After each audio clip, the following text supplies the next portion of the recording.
जय हिंद। मैं अनिल दुबे आज़ाद। आप देख रहे हैं DRS लाइव टीवी। आप इसे शेयर, लाइक और सब्सक्राइब करें। हाँ, बेल आइकन दबाना न भूलें ताकि आप जुड़े रहें देश दुनिया की खबरों के साथ साथ अपनी लोकल खबरों से भी, जहां खबरें छिपती नहीं दिखती हैं। बीमारियों के इलाज में होने वाले खर्च का बड़ा हिस्सा दवाइयों का होता है। हमारी टीम की एक सदस्य ने आमतौर पर काम आने वाली कुछ दवाइयों का एक प्रिस्क्रिप्शन डॉक्टर से लिया। फिर उन्होंने ये दवाइयाँ बाजार में एक केमिस्ट की दुकान से खरीदी। कितना? 2151।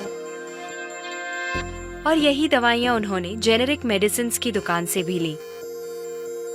कितना हुआ इसका? 354। दवाइयों की कीमत में जमीन आसमान का फर्क दिखाई दिया। राजस्थान में कम कीमत में मिलने वाली इन जेनेरिक दवाइयों की शुरुआत की चित्तौड़ के पूर्व कलेक्टर डॉक्टर समित शर्मा ने।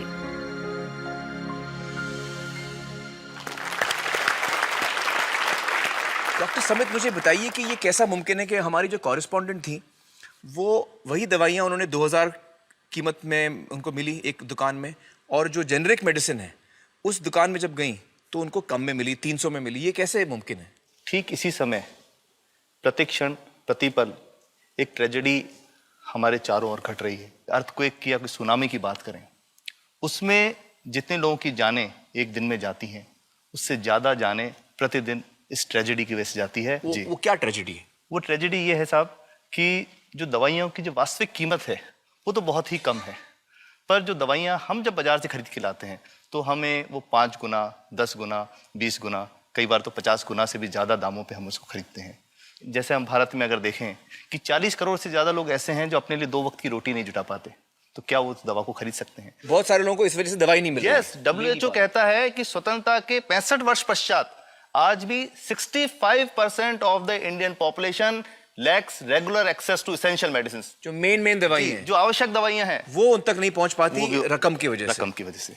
मुझे बताइए कि ये जो जेनेरिक मेडिसिन जो हम कहते हैं, अभी ये अंग्रेजी का शब्द है, इसको हिंदी में कैसे समझाएं? मैं आपको बहुत सरल भाषा में बताता हूँ। हाँ। तो ये जेनेरिक नाम, जो दवा का जो मूल सॉल्ट है, जो इसके अंदर जो दवा है उसका नाम है, केमिकल नाम, उसका केमिकल नाम है। अब जैसे और उदाहरण अगर सरल करके बताएं इसको, तो जैसे ये लड़की दुबली पतली सी नजर आती है, तो मैं अगर डॉक्टर हूँ हाँ। तो मैं इसको ये कहूँ 1 गिलास दूध सुबह, 1 गिलास शाम को पिया कर। पर चिकित्सा के व्यवसाय में दुर्भाग्य से हमारे देश में ऐसा नहीं हो रहा।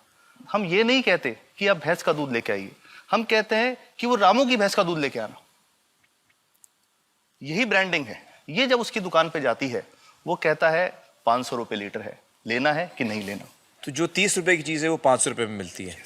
तो अगर मैं डायबिटीज़ की दवा ले रहा हूँ और अगर मैं ब्रांडेड दवा लेता हूँ तो मुझे कितने की पड़ेगी? जैसे एक 117 रुपए में भी है, 117 रुपए में मिलती है। अब और अगर वही चीज़ हम उसके जेनेरिक मेडिसिन के नाम से लें तो वो कितने की बनती है? वो मात्र 1 रुपए 95 पैसे में 10 गोली मिलती है।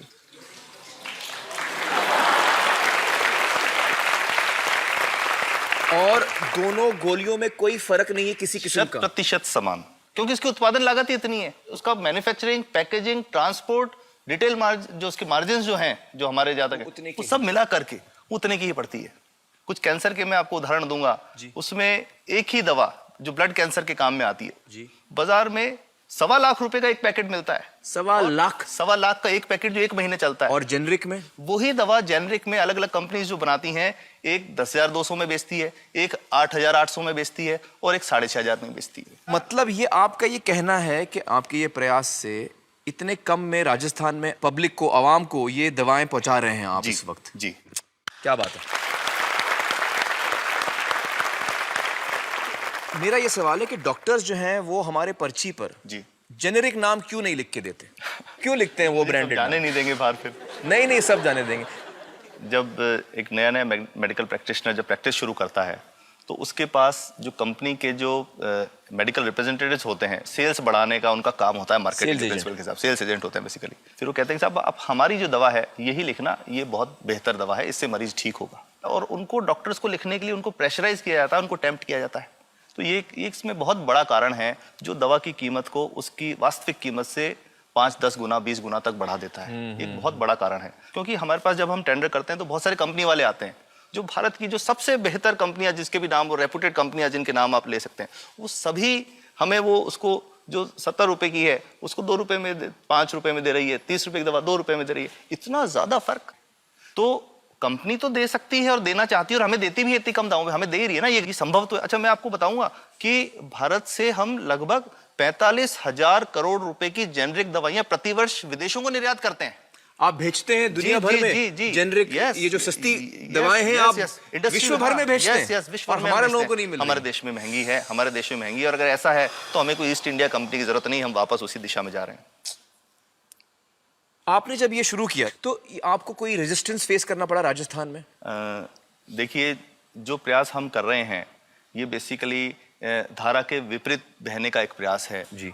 काफी थ्रेट्स भी हैं क्योंकि इसमें माफियाज भी हैं, ड्रग माफियाज जो ऑपरेट करते हैं, और हम हमेशा ये बात कहते हैं कि हम 100 साल से भी पुरानी शोषण की व्यवस्था को बदलना चाहते हैं, पर हमने हमेशा डॉक्टर्स को दोषी नहीं माना। जी। सारे डॉक्टर्स बुरे नहीं है, 50-60% तो जेन्युइनली वो चाहेंगे कि गरीबों को कम कीमत पे दवा मिल जाए, वो चाहेंगे। और आज भी ऐसे डॉक्टर्स हैं जो अपने घर से सैंपल्स ला करके अपने जेब से पैसे निकाल के मरीज का इलाज कराते हैं, ऐसे डॉक्टर्स आज भी हैं। बिल्कुल सही। तो मैं इनको एक उदाहरण भी बताता हूँ कि कैसे हमारे जो काम वाली थी उसका बच्चा था छोटा, इंसिडेंटली हमको इस समय छुट्टी मनाने कोई बाहर गए, जब हम लौट के आए 10-12 दिन बाद, तो वो लक्ष्मी के साथ उसका छोटा जो बेटा था राजू, वो भी उसके साथ आता था जब, और मेरे बच्चों के साथ खेलता था, मेरे बेटे के साथ खेलता था। तो वो लक्ष्मी अकेली है, राजू नहीं आया। तो हमने पूछा कि क्या हुआ, तो उसने जो बात बताई कि साहब वो उसको आप गए थे, उल्टी दस्त हो गया था। उल्टी दस्त की बीमारी के लिए वो जब दवा लेने गई तो केमिस्ट ने उसको कहा कि इसके तो 400 रुपये लगेंगे। तो उसने कहा साहब मैंने खूब मांगा, मेरे पास 400 रुपये मुझे नहीं थे, और मेरा बच्चा रात को ही उसको दस्त आते रहे, वो ख़त्म हो गया। और मैं आपको ये कहना चाहता हूँ कि वो जो दवा लिखी थी कि वास्तव कीमत 1.5-2 रुपये ही है, तो वो बच्चे की जान बच सकती थी। 65 वर्ष के बाद भी अगर कोई बच्चा उल्टी दस्त से मर जाए तो मैं नहीं समझता इससे शर्मनाक बात कोई हम लोगों के लिए हो सकती है। और सबसे बड़ी बात कि इसे आसानी से बदला जा सकता है। हमें सबको एक समन्वित, एक संगठित प्रयास करने की जरूरत है। ये तो कुछ भी नहीं है, कोई नई फैक्ट्री खोलनी नहीं, कोई नई दवा नहीं बनानी,